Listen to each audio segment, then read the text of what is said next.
اگر به دنبال یک باقلوا گردویی فوق‌العاده خوشمزه، خوشرنگ و رو، جذاب و مجلسی هستی، پیشنهاد میکنم که این باقلوای گردویی رو که فوق‌العاده راحت آماده میشه رو حتما امتحانش کنید. سلام به خوشمزه پزای کانال، با آشپزخونه کیمیا خیلی خوش اومدید. بریم این باقلوای گردویی رو با هم درستش کنیم.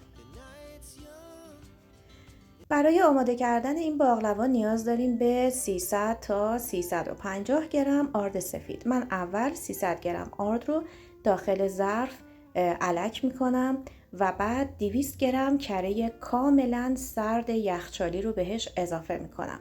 کره به هیچ عنوان نباید همدمای محیط شده باشه. میزان کره باید یه مقدار بیشتر باشه تا شیرینیمون اون بافت خمیریش یه مقدار حالت لایه لایه بشه. کره رو با آرد با سر انگشتاتون باز کنید، با همدیگه ورز بدین تا به حالت خرده نون در بیاد. دقت کنید که توی این مرحله به هیچ عنوان ما نمیخوایم که موادمون رو ورز بدیم و به هیچ عنوان با گرمای کف دست در تماس نباشه. 1 عدد زرده تخم مرغ رو به همراه نوک قاشق چایخوری وانیل، 100 گرم خامه، نصف قاشق چایخوری جوش شیرین و نصف قاشق غذاخوری سرکه سفید به مواد اضافه میکنیم و بعد شروع میکنیم به جمع کردن خمیرمون. خمیر رو توی این مرحله لازم نیستش که مثل خمیر نون خیلی ورز بدید. فقط در حدی باید مواد رو با هم مخلوط کنید که خمیرتون کاملا جمع بشه و یه خمیر لطیفی داشته باشید. همونطور که گفتم نیازی به ورز دادن زیاد برای این باقلوای گردویی نیست.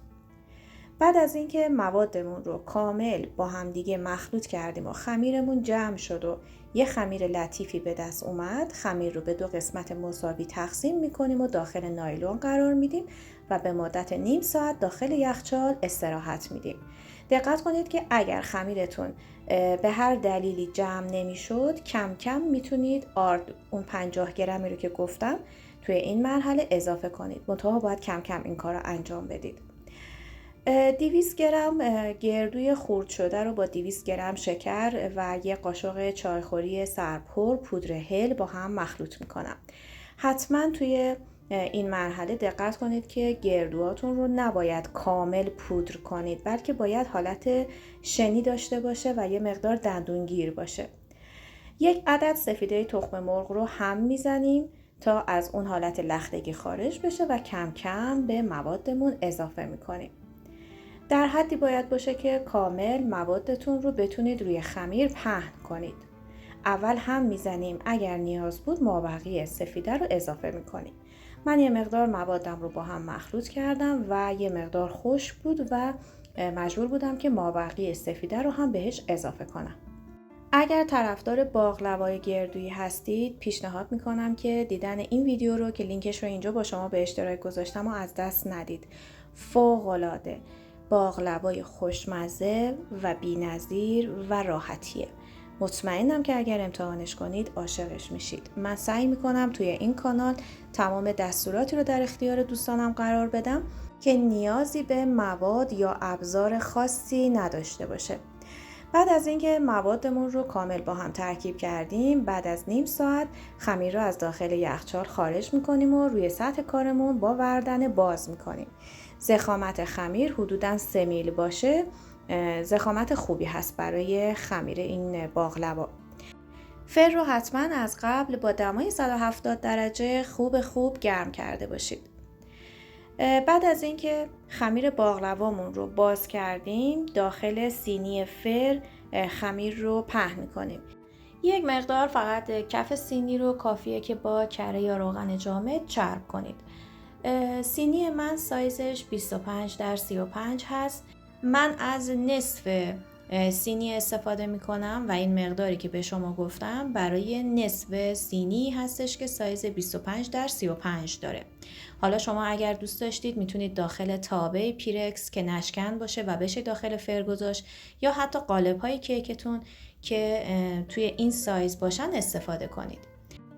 لایه میانی این باقلوا رو من روی لایه خمیری قرار میدم و کامل و به صورت یک دست پهن میکنم و با پشت قاشق یه مقدار لایه رو فشار میدم تا به لایه زیرین یه مقدار بچسبه. حتما این کار رو انجام بدید. سعی کنید که مواد میانیتون رو کامل منسجم کنید.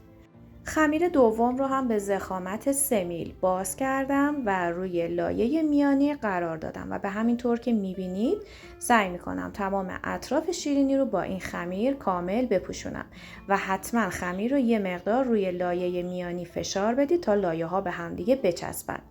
و بعد از اینکه فشار دادید با یک چاقوی تیز، بهتره که چاقوتون اره‌ای نباشه، باقلواتون رو شکل بدید. حالا به شکل لوزی یا به شکل مربع، هر شکلی که دوست داشتید برش بدید و روی باقلوا رو با زرده تخم مرغ، کمی زعفران دم کرده و حدود 1 قاشق شربتخوری شیر با هم مخلوط کنید و روی شیرینیتون رو رومال بزنید.